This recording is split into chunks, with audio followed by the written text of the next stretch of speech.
Boa noite. Agradecemos a oportunidade de estarmos nesta casa, nesta cidade, e que Jesus possa nos amparar neste tema.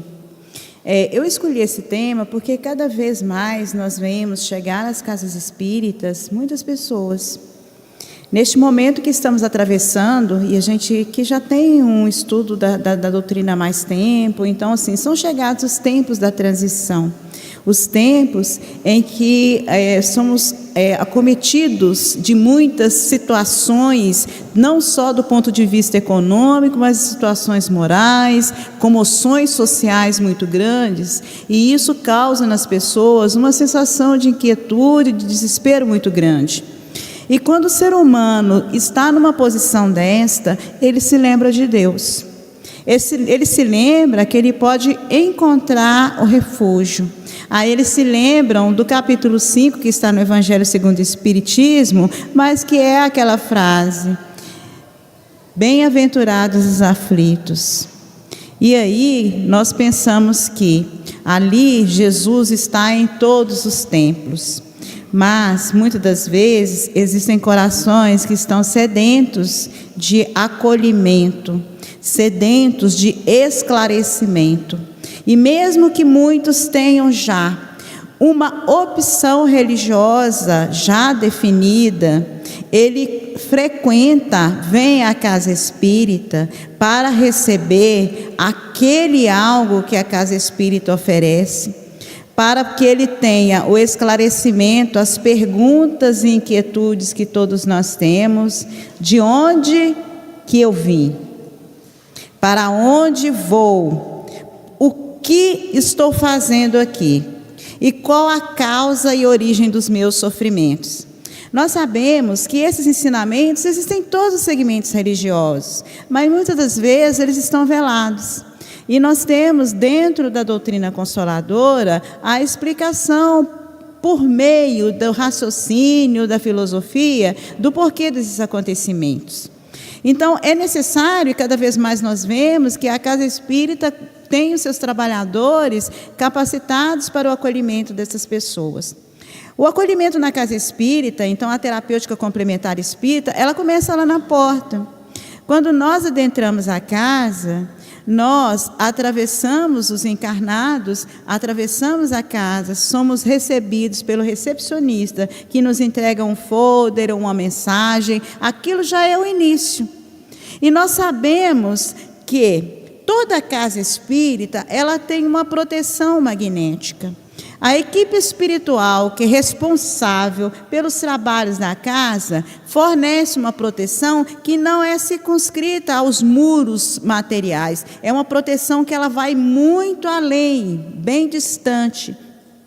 Esta proteção magnética ela já foi realizada desde a tarde. Então, existe os instrutores, a equipe espiritual, que já colocou essas barreiras. Essas barreiras elas existem porque os irmãos do plano extrafísico também eles comparecem a essas reuniões públicas, porque eles necessitam também do esclarecimento e do tratamento necessário. Muitos não têm a mínima condição de comparecer, por dois motivos que eu vou colocar para você muito claros. Não estariam preparados para conviver neste ambiente, são portadores de perturbações vibratórias muito graves e por isso eles não têm ainda a permissão. Outros também perturbadores de condições de vibratórias muito deficientes e que aqui penetrando provocaria total desarmonia. Então esses irmãos eles ficam à distância, mas como existe a misericórdia divina, esses irmãos têm a condição de ouvir tudo aquilo que aqui é dito, a prece inicial, a leitura preparatória e também a palestra por meio de aparelhos de radiofonia. Então, neste momento, existe uma radiofonia e existem pessoas que estão lá fora, irmãos nossos, ouvindo toda essa preleção. Dentro dessa programação da palestra pública, que é um dos pilares da terapêutica complementar espírita, que é atendimento fraterno, O que é o atendimento fraterno? Vem uma pessoa à casa espírita pela primeira vez. Então, ao chegar, ela tem dúvidas. Muitas pessoas nem sabem o que é o espiritismo na verdade. Muitas pessoas vêm aqui porque falam assim: eu estou sentindo mal, eu estou com problemas há algum tempo, e uma pessoa conhecida me falou que isso é devido a um encosto, e a casa espírita tira o encosto. Então, ele vem à casa espírita porque ele quer melhorar aquela condição, como se vai a um hospital. Então, assim, a casa espírita é um ambulatório, é um hospital. E isso eu estou colocando porque como é que a gente se comporta dentro de um hospital? A gente chega fazendo algazarra, balbúrdia, o traje que a gente usa é um traje displicente. Não, dentro do hospital, como ali tem pessoas doentes, nós não podemos gritar, não podemos fazer brincadeiras que não sejam interessantes. A gente chega, faz o carinho, o acolhimento ao paciente, à família. A gente vai ali prestar a nossa solidariedade. Não é diferente aqui.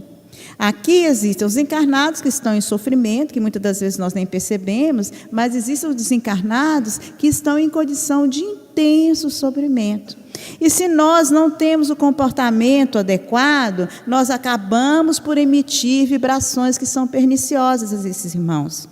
Porque quando nós entramos aqui, nós entramos na condição de filhos de Deus. Então, às vezes que nós entramos, nós falamos: eu vou ali que eu vou buscar ajuda. Nós somos necessitados? Sim.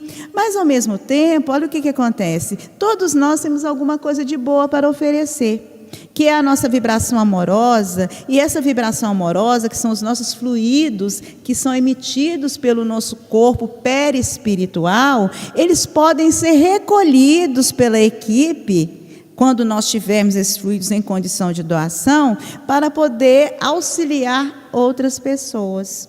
Então, este momento é um momento de grande troca. E o atendimento fraterno é a porta de entrada. Ali chegamos, ali vamos expor as nossas dificuldades. O atendente fraterno é uma pessoa que está dotado da capacidade de ouvir.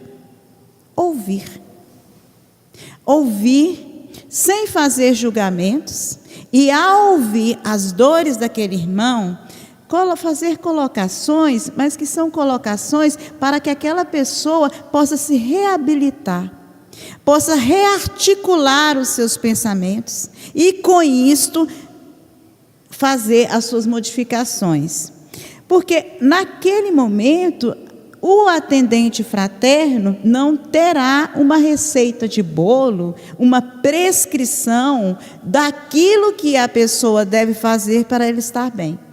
Ele pode orientar: meu irmão, você pode ler o Evangelho na sua casa, você pode implantar o culto do Evangelho no lar, você vem e frequenta as palestras públicas, a aplicação de passes, dependendo do tipo de caso. Assim, olha, você vai frequentar a casa, vai passar pelo trabalho de passe durante uma sequência tal, aí depois você retoma, continua nas palestras. Caso seja do seu interesse, aqui nós temos o estudo sistematizado, para as pessoas irem se ambientando dentro da casa, porque esse é o objetivo. A pessoa chega à casa espírita como um assistido. Todos nós chegamos um dia na casa espírita como assistidos. E aí, a partir do momento em que nós estamos ali, em que nós vamos formatando o nosso conhecimento, e que nós vamos ver que aquilo tem realmente uma sintonia para com tudo o nosso ideal de vida, nós nos transformamos em colaboradores da casa, trabalhadores.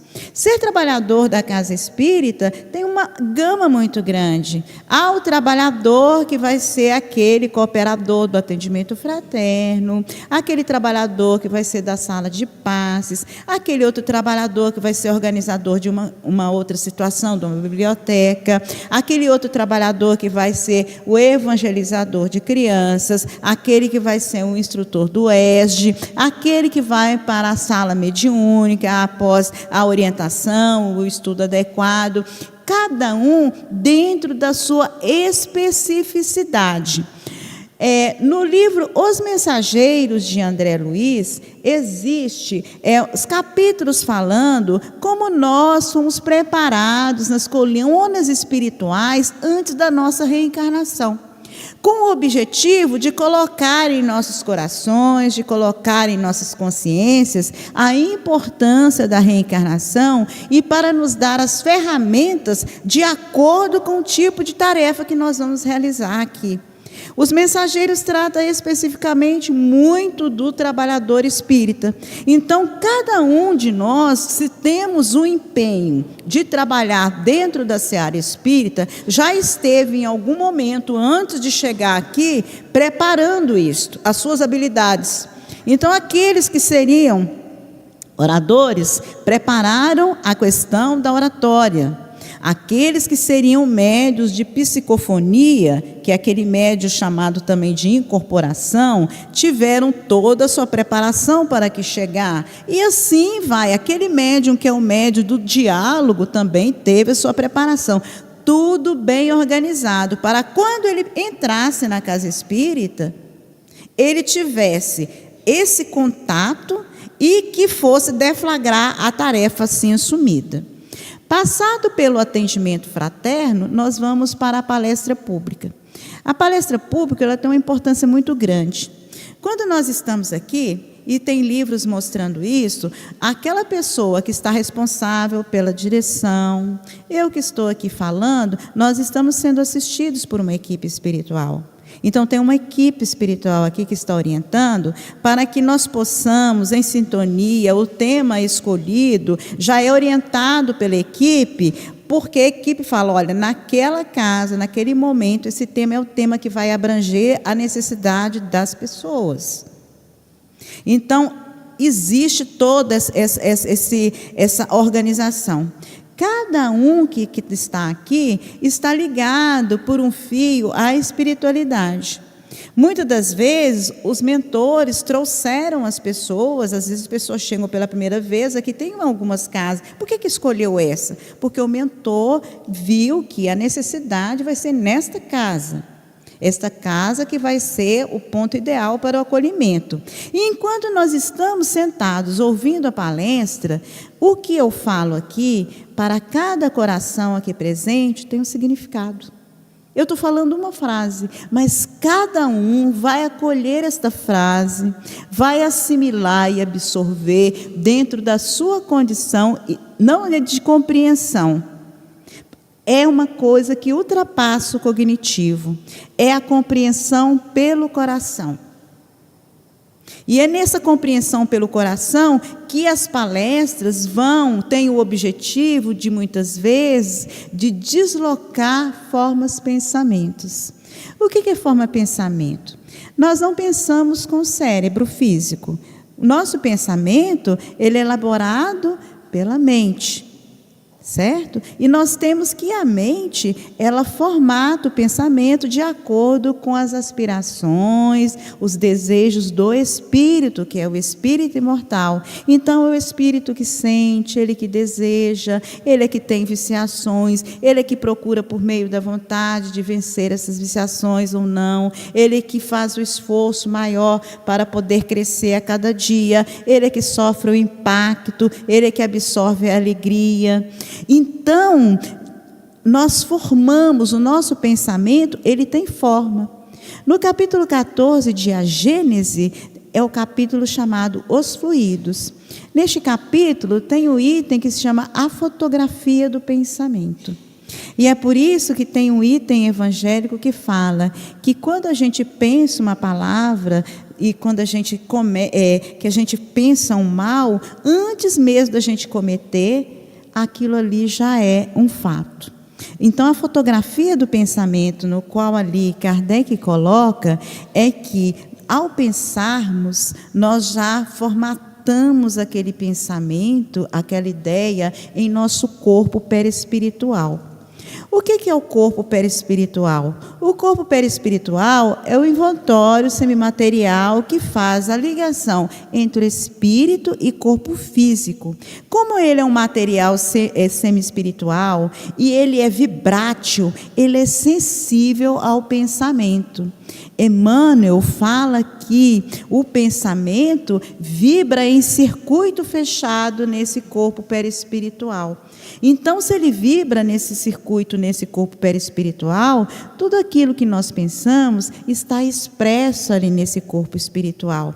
Por isso que nós somos reconhecidos no mundo espiritual pela nossa aparência, que é o nosso traje nupcial, vamos dizer assim, por isso que tem aquela parábola do festim de núpcias, pelos nossos desejos, nossas aspirações, nosso comportamento, a gente tem o que a gente chama de aura, não é? A aura é justamente isso, são as nossas emanações neuropsíquicas. Então, quando nós estamos, muitas das vezes, na palestra pública, nós temos, às vezes, formas, pensamentos de tristeza, de desilusão. Muitas das vezes estamos passando por uma situação econômico-financeira muito difícil e a gente vem aqui na casa espírita tensa, falando assim, meu Deus, eu tenho aquelas contas para pagar, o meu salário já não deu, eu não sei o que fazer, a minha família está lá desesperada, eu tenho filhos pequenos e você está na casa espírita com essa dor. Ah, mas... sim, isso é do mundo, é humano, nós estamos no mundo material, isso é uma coisa que preocupa mesmo. E aí, naquele momento, a nossa formatação de ideias está muito tensa, não está nos auxiliando, isso pode nos adoecer. E aí, durante a palestra pública, esses pensamentos, eles são desarticulados. Porque aí a pessoa ganha uma nova opção. É como se ela tivesse, naquele momento, um combo. Aqui, ó, esses pensamentos você pode modificar dessa maneira para que adquira esperança e desta forma tenha uma nova condição para resolver a sua existência de aceitação das limitações. Então, este é um benefício da palestra pública. O outro benefício que é muito importante é que muito de nós realmente está em convívio com irmãozinhos que estão muito desarmonizados. E como isso acontece? Muitos de vocês podem ter ouvido falar no termo obsessão. O que é obsessão? É a influência de um espírito sobre nós. Mas também, muitos de nós podemos falar, aqueles que já estudam mais, na pergunta 459 de O Livro dos Espíritos, que é o seguinte: os espíritos influenciam em nossos pensamentos muito mais do que imaginais, porque de ordinário são eles que vos dirigem. Quando eles falam isso, quer dizer que nós sempre estamos envolvidos com o mundo espiritual. Nós estamos mergulhados no pensamento do fluido cósmico universal e aí nós temos esta influenciação. Agora, compete a nós, diante das nossas escolhas, optar qual tipo de pensamento, qual tipo de vibração que está pairando no ar, nós vamos acolher em nosso íntimo. Essa escolhinha é nossa. Nós temos a nossa casinha mental, toda bonitinha, agora a gente escolhe qual passarinho que a gente vai deixar fazer o ninho nessa casinha mental, vamos dizer assim. Certo? Então, quando nós estamos aqui nessa situação, e muitas das vezes a situação a gente pode trazer de vidas anteriores ou por causa das nossas escolhas na vida atual, isto é pouco relevante. Porque todos nós estamos aqui encarnados no mundo de provas e expiações para crescer, para apresentar justamente essa dor que vai motivar que nós sublimemos e desempenhamos os melhores sentimentos do nosso dia a dia. É natural que nós que ainda não somos perfeitos, mas somos perfectíveis, tenhamos feito muitas coisas equivocadas. E por causa desses equívocos, nós tenhamos pessoas que não gostem de nós. Natural. E aí a gente fala, esses irmãos, muitos têm ódios acirrados, outros mais leves, e neste momento em que estamos aqui na casa espírita, muitos podem ser auxiliados. Porque nós estamos na bênção do corpo, nós estamos em aprendizado. Muitos deles não vão ter a oportunidade ou está mais difícil. E aí é nesse momento que eles chegam aqui, que eles são despertados para o sentimento de se autoajudarem, de desfazer aquele link, aquela corrente de ódio, de vingança, de não compreensão. Muitos deles estão presos ao que nós éramos no passado. Então, eles não conseguiram nem nos enxergar como nós estamos agora. Sofridos, não perfeitos, ainda com mazelas, mas ainda assim, sofrendo para modificar aquilo que foi os nossos erros do passado. E aí, ao chegar aqui na casa espírita, eles são acolhidos pela equipe espiritual, muitos são levados a uma conversa amistosa e alguns conseguem se reabilitar. Outros ainda não estão em tempo. Mas qual que é o objetivo principal? Depois da palestra, o que acontece? Nós vamos ao passe, não é isso que acontece aqui? E é na aplicação do passe que algumas coisas ocorrem. O que é o passe? Mano diz, e André Luiz também diz, que o passe é uma transfusão de energias psíquicas. Então, o passe, pela imposição de mãos, nós liberamos fluidos que são humanos e fluidos que são espirituais. E por meio da prece, que sempre tem uma prece, daquele que aplica o passe, pela vontade daquele que é o aplicador, de fazer o bem maior, pelo interesse daquele que é o receptor, pelo ato contido daquele que é o receptor, de estar ali, ciente das suas limitações, mas desejoso de se reabilitar diante de si mesmo e diante do Pai. Ele absorve essas emanações neuropsíquicas, refazendo o seu componente perispiritual, renovando as suas células, recebendo vitaminas espirituais que vão modificar o seu arcabouço perispiritual, dando a esse arcabouço não o total refazimento, mas a estrutura para que ele possa trabalhar por meio da sua vontade e assim manter a harmonia. E esta a harmonização conferida pelo passe leva a pessoa para o seu ambiente de casa em condições de melhor lidar com as suas limitações do dia a dia. E como que isso vai acontecer? Então, basta eu receber o passe, meus problemas estão resolvidos? É claro que não, porque tudo depende da nossa vontade. É a mesma coisa. Se eu sou hipertensa, diabética e vou ao médico e o médico me passa a medicação, eu tomo a medicação. Mas existe uma coisa importante: eu preciso de querer me tratar, eu preciso de querer seguir uma atividade física, de alimentar bem, de ter maior disciplina nos meus pensamentos, uma série de atividades para que aquele remédio tenha o seu efeito adequado. Eu preciso de mudar o teor dos meus pensamentos. Se isto é válido para o tratamento médico, é válido de maneira mais intensa para o tratamento por meio do passe. Porque para que eu mantenha aquela vibração, aquelas energias que chegaram até mim, eu preciso de modificar o meu tônus vibratório.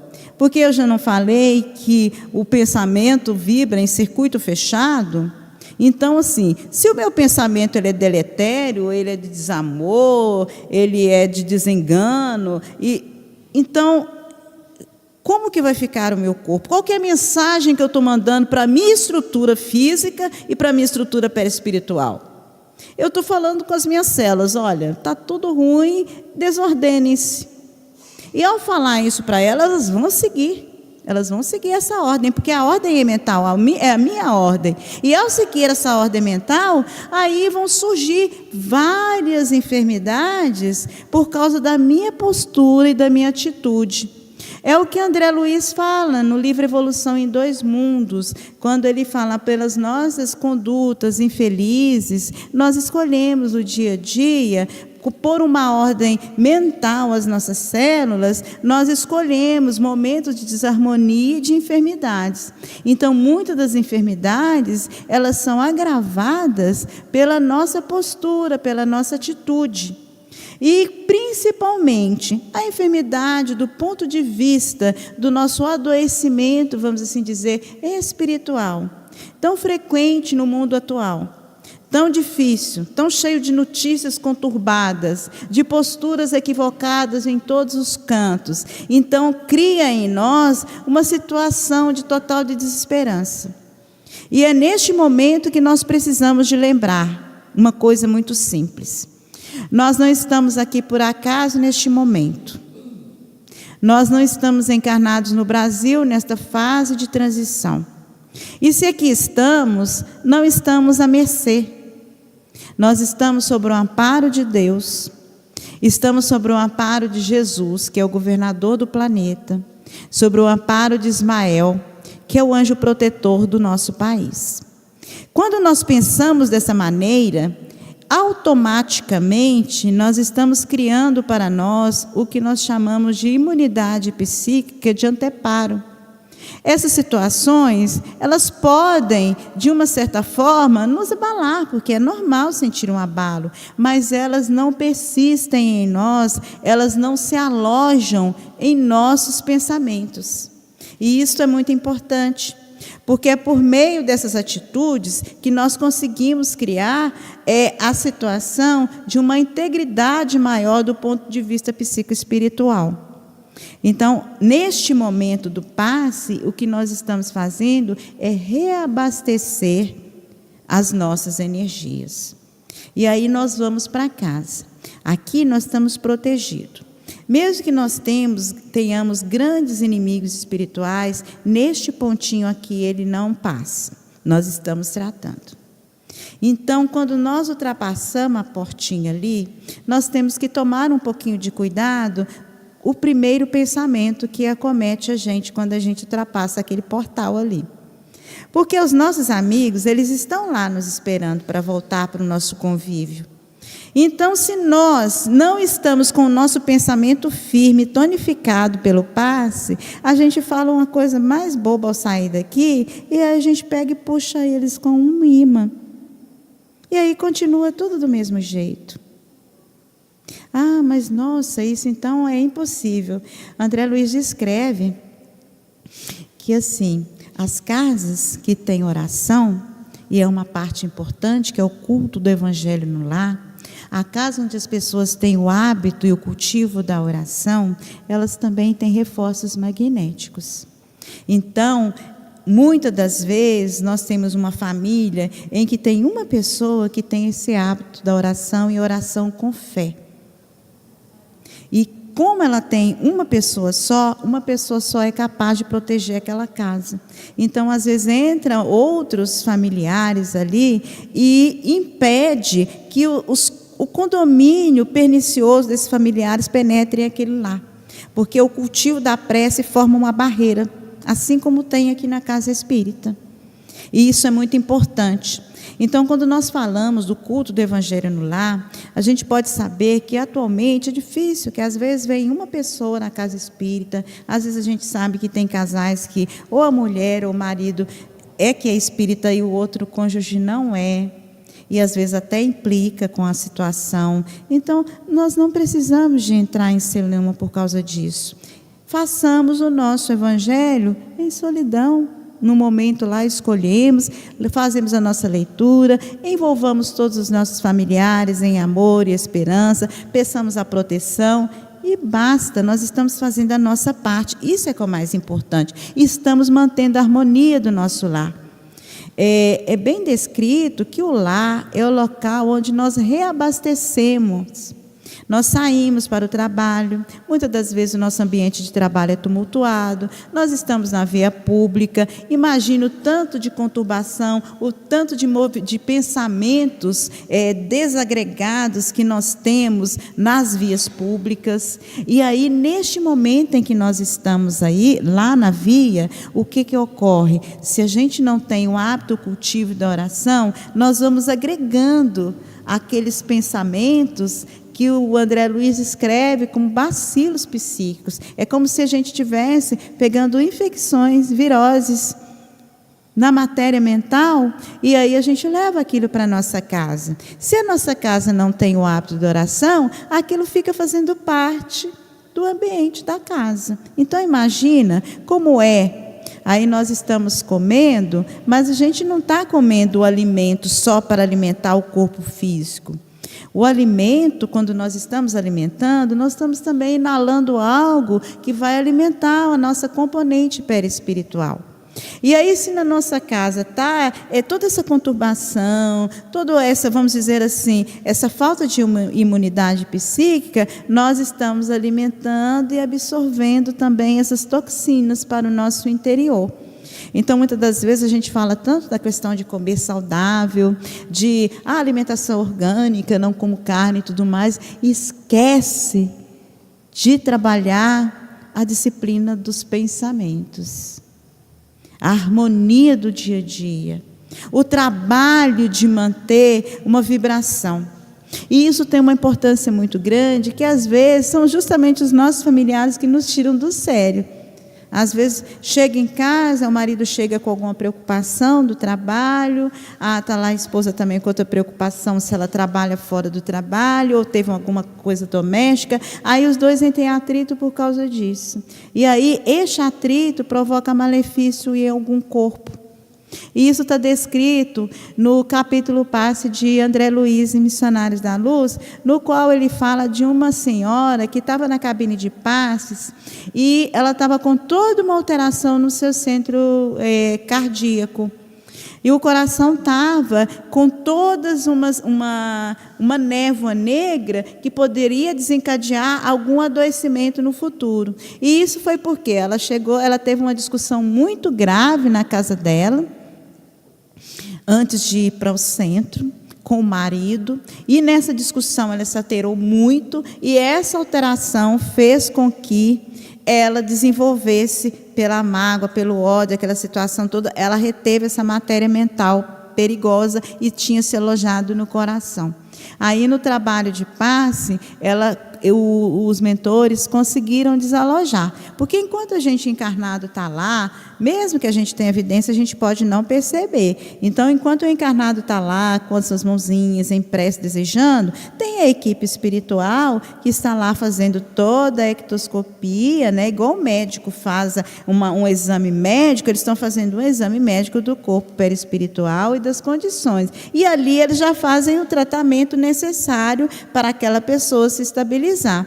E foi isso que foi realizado com essa senhora. Aí é perguntado, André Luiz pergunta, mas assim, ela está numa casa espírita, se ela não fosse espírita, se ela fosse outra religião, e se ela não tivesse religião nenhuma? Aí eles explicam que, olha, a misericórdia de Deus está presente em todos os lugares. Aonde quer que ela fosse, que ela tivesse com fé, com o desejo de se conectar a Deus, ela receberia ajuda. Se ela estivesse na casa dela e ela tivesse o hábito de cultivar a oração, ela também receberia ajuda. Então a ajuda sempre chega até nós, independente do local onde nós estejamos. Porque às vezes a gente vem na casa espírita uma vez só, vem uma noite para a palestra. Não é verdade? E aí vem a palestra é terça-feira, a palestra é sábado igual. Aí eu venho só no outro sábado. Então quer dizer que eu vou ficar esses dias todos nessa situação desagradável. E só no outro sábado que eu reabasteço? Não. Aqui no sábado é como você abastece o carro. Encher o tanque e durante a semana a gente vai cuidar para aquele reabastecimento se mantenha por meio de todos os métodos que estão orientados na casa espírita. Então, o cultivo da prece é o arsenal mais importante que a gente tem da terapêutica complementar. Porque quando nós falamos em prece, aí as pessoas falam, gente, mas eu não sei fazer prece. Aí as pessoas faz uma prece para mim e tudo mais. Porque acha que a prece são palavras articuladas, palavras bonitas, que tem pessoa que faz aquela prece que emociona. Não. A prece é uma articulação do coração para com Deus. Então, é sentimento, é intenção. Eu não preciso de recitar um monte de palavras. Basta que eu diga duas e que as duas sejam carregadas de sinceridades, que elas vão chegar até onde precisa. Existe uma equipe de trabalhadores responsáveis pelo recolhimento de preces. Onde a gente estiver, se a gente tiver uma prece, que ela for sincera, e a necessidade, aquela equipe, ela observa e fala, olha, essa prece aqui precisa de ser atendido. E encaminha, ó, fulano, é tipo um correio, é telegrama, prece é telegrama. Aí o telegrama chega na casa espiritual, não vamos falar telegrama, que isso é da moda antiga, né? É um WhatsApp. É um WhatsApp. Chega lá, a equipe espiritual é dramática, pega o WhatsApp, mas é um WhatsApp que já chega falando, ó, é isso, já conheço, fulano de tal é que vai resolver, e baf. E olha, não fica nenhuma prece sem ser atendida. Até quando a gente faz uma prece equivocada. Se a gente faz equivocada, pode acontecer. O que é a prece equivocada? Muito de nós não compreende a verdadeira condição de algumas pessoas. Então, em André Luiz, tem no livro Entre a Terra e o Céu, uma questão que fala sobre a prece e chama de prece refratada. Era uma moça que estava sofrendo muito e a mãe dela já era desencarnada. Então, ela estava numa tensão muito grande, então ela faz uma prece para essa mãe, que era a referência dela, natural. Quem não tem a mãe como referência? Mas a mãe não estava em condição espiritual de receber e auxiliá-la. Mas aí, como era uma pessoa de coração e a prece era necessária, e ela fez uma coisa muito envolvida em fé, esta prece foi e atravessou a barreira e foi atendida. É a prece chamada refratada. Ela foi para uma pessoa, mas a equipe desviou para quem poderia ajudar. Então, isso é muito importante, porque a gente não precisa de saber. Então, eu posso fazer a prece, eu sou católica, então vou fazer para Santo Antônio. Pronto, faço para Santo Antônio. Existe uma equipe de espíritos, não precisa ser automaticamente o Santo Antônio, ou o São Francisco, ou São Judas Tadeu, que vá resolver aquela questão. Existem equipe que trabalha sobre a égide daqueles que são os espíritos, aqueles que são os endereçados às preces. Então, a questão da prece, ela tem um valor fundamental. E prece é ação, prece é trabalho. Muitas das vezes a gente esquece disto. Então, a gente fala muito que o trabalho voluntário é uma parcela importante, que ajuda a saúde e tudo mais. Por quê? Quando nós estamos envolvidos em alguma tarefa, é a forma de nós nos dirigirmos ao Pai. É a nossa forma de agradecimento pelo que nós recebemos, pela vida, pela nossa capacidade, etc. E às vezes a gente se esquece disto. Então, se eu estou lá na minha casa, e eu sou dona de casa, eu estou fazendo um alimento, que eu me envolva naquele alimento em intenção, que eu esteja presente naquilo que eu esteja fazendo. Isso é uma prece. Se eu trabalho em uma instituição pública, que eu me envolva naquilo que eu esteja fazendo, e eu procure fazer da melhor maneira possível. Isso é um ato de oração. Se eu sou um profissional, professor, que eu faça aquilo com o maior empenho possível. Isso é uma atitude de oração, porque é o momento que eu estou me entregando, me colocando à disponibilidade para trabalhar segundo a égide de Deus, nosso Pai. E a oração que nós fazemos ao nos levantar, quando nós voltamos, porque toda noite nós sofremos a morte. Nós soltamos o nosso corpo, estamos ligados pelo fio de prata, é claro, mas nós soltamos o nosso corpo, e ao soltarmos o nosso corpo, nós vamos para os locais aos quais nós nos afinizamos. E como que isso vai acontecer? Como nós passamos o dia. Se durante o dia para mim foi importante, ver aquelas mensagens horrorosas de WhatsApp que chega, de só brincar, de fazer o nosso trabalho de qualquer jeito, de não respeitar a mim, não respeitar as pessoas, não passei um minuto pensando o que significava para mim estar viva aqui, o que significava para mim o meu trabalho, as minhas dificuldades, não lembrei de Deus, não fiz uma prece, o que vai acontecer comigo de noite? Confusão.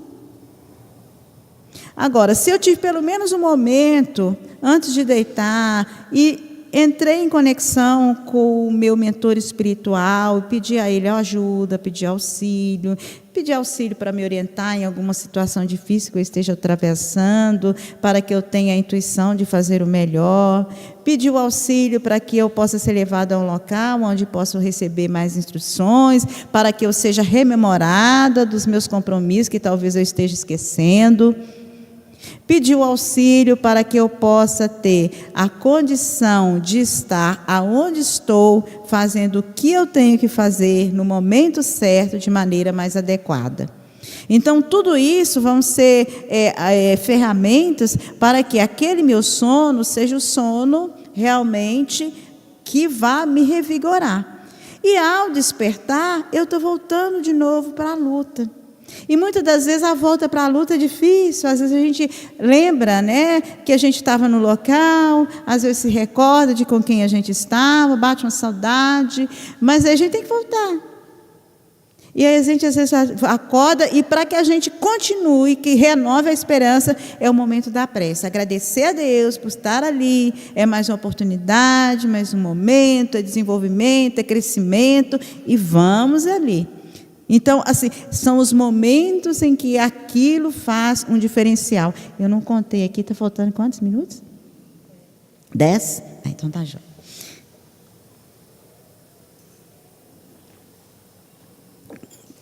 Então, quando nós falamos nessa questão da prece, ela faz parte de todos os instantes da nossa existência. A principal maneira de nós nos colocarmos em condição de realizar a prece e conectar, a gente vai treinando. Muitas pessoas falam assim, eu faço a prece e tudo mais, mas às vezes, eu não sinto nada. Às vezes eu faço a prece, vem uns pensamentos tão doidos na minha cabeça, como é que eu posso fazer isso? Ultimamente tem estado muito divulgado, né, a meditação. Então, assim, eu acho muito interessante que nós treinemos isto. A meditação é uma prática oriental, vamos dizer assim, mais das seitas budistas orientais. O budismo é que difunde mais a questão da meditação. E muito de nós até se equivoca. A meditação não é a gente não pensar em nada, isso não existe. Porque nós produzimos o tempo todo. É nós não nos envolvermos com aqueles pensamentos que chegam até nós. Então, tem umas técnicas que são muito tranquilas, que a gente treinar, respiração, inspiração, inspiração. Isso a gente faz por etapas, até a gente se acostumar. Que são formas de nós aquietarmos a nossa mente. Aquietar. Então, na primeira vez, a gente vai ficando respirando, soltando, percebendo o corpo, estar relaxado em um ambiente tranquilo. Não é bom fazer antes de dormir, que às vezes a gente começa a meditar e dorme direto. Eu não faço isso antes de dormir, porque aí eu relaxo e acabou. Aí a gente faz, quem pode fazer de manhã ao despertar, ou no período da tarde. Então, respira fundo, solta, vai relaxando todo o corpo. A gente, nesse momento, aproveita para ter consciência do corpo. Então, a gente faz tipo mentalização da cabeça, do pescoço, dos membros, do tórax, observando a respiração, a sensação do abdômen, a sensação dos pés. E neste momento que a gente vai relaxando, a gente chega um momento que a gente vai estar ali naquela situação tranquila, respirando, e a gente pode começar a prestar atenção nos pensamentos que chegam. Muitas das vezes vão chegar uns pensamentos loucos, assim, umas preocupações, assim, a gente não precisa de brigar.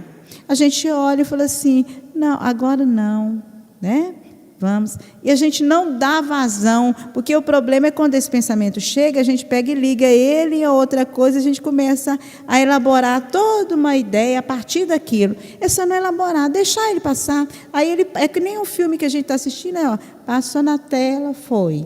Se voltar, passou e foi. Até o momento que a gente consegue ficar mais centradinho, a gente pode pensar, a gente pode dar tomadas mentais para a gente, de respirar, de estar absorvendo uma vibração amorosa em nossos campos celulares, de estar promovendo a quietação. Se a gente tem alguma parte do nosso corpo que esteja dolorido, a gente pode mentalizar a vitalidade para aquela parte. E aí nós vamos nos reconectando. Tem uma outra técnica que eu gosto muito, que é muito importante para que nós estejamos harmonizados com o nosso dia a dia, que é a técnica do perdão. Então, assim, quem de nós não tem uma pessoa que seja um desafeto, alguma pessoa que nos irritou durante o dia? Isso é tão fácil, né? Então, às vezes, a gente precisa desconectar daquele sentimento, que às vezes aconteceu aquilo e a gente guardou. E a gente guarda, vem para casa, quando é no dia seguinte, é colega de trabalho, a gente vai encontrar, assim, mas aquela criatura fez isso ontem comigo, mas não podia acontecer. É claro que podia acontecer.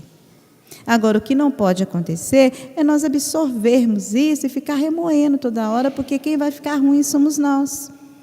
Se o ofensor foi aquela criatura, o problema é dela de ter ofendido, não é nosso. Então, nós precisamos de trabalhar o seguinte: a gente olha e fala assim, aconteceu aquilo, pede a Deus, me ajuda a fortalecer, a criar uma situação para que eu não precise de desejar e fazer ligações mentais perniciosas com essa pessoa. Me ajude para eu superar. A gente precisa de pedir, porque senão vira uma bola de neve. E uma hora a gente não vai dar conta, daqui a pouco a coisa está insustentável, não tem como desfazer. Então é melhor fazer do ponto mais curto, mais simples, para que aquilo se articule melhor. E o que é mais importante neste ponto de meditação e dessa técnica que a gente faz de projetar amor, vibração para aquela pessoa que é o nosso desafeto? Nós estamos abrindo o nosso campo mental para recebermos as vibrações, a intuição daqueles que são os nossos mentores espirituais, os nossos amigos espirituais. Porque todo o objetivo da terapêutica complementar espírita é de nos reharmonizar, de nos reconectar com o divino.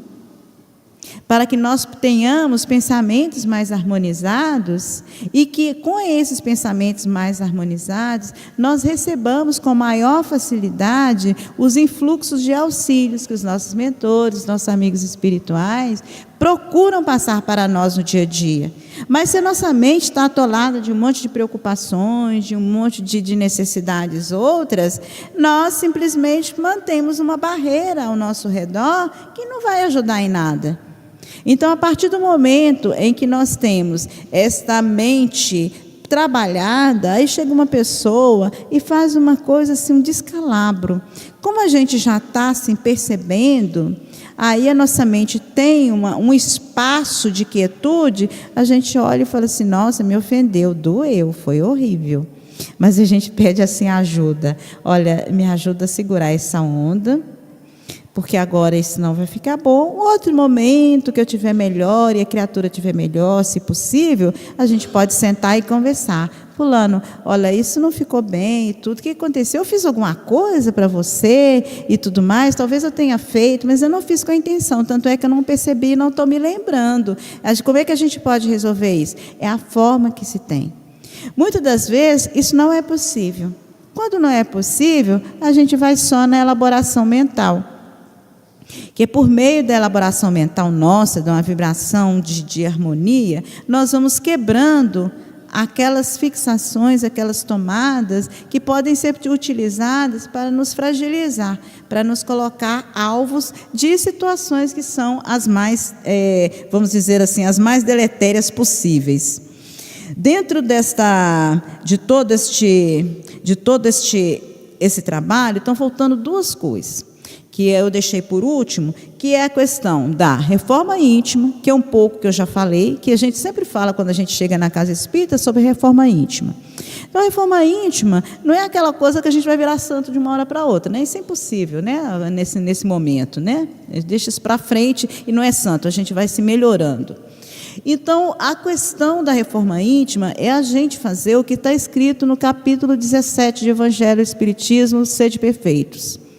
Conhece-se o espírita pelo esforço que faz para domar as suas más inclinações. Isso é que é reforma íntima. Nem a gente de uma hora para outra fala assim, eu sou espírita, eu não faço isso, não faço aquilo. Não, gente, isso já é aquela coisa terrível. É só uma fachada. Porque determinadas coisas nós não estamos preparados ainda para tomar atitudes muito drásticas. Então, em algum momento, nós vamos fraquejar. Então, a reforma íntima, ela começa da base. Você não vai começar a reforma de um prédio pelo topo. Começa pelo alicerce. Então, nós vamos pegando os pontos que nós podemos modificar mais fácil e vamos trabalhando aquilo pedaço a pedaço. Então, isso a cada dia eu trabalho algo e me esforço para manter aquilo.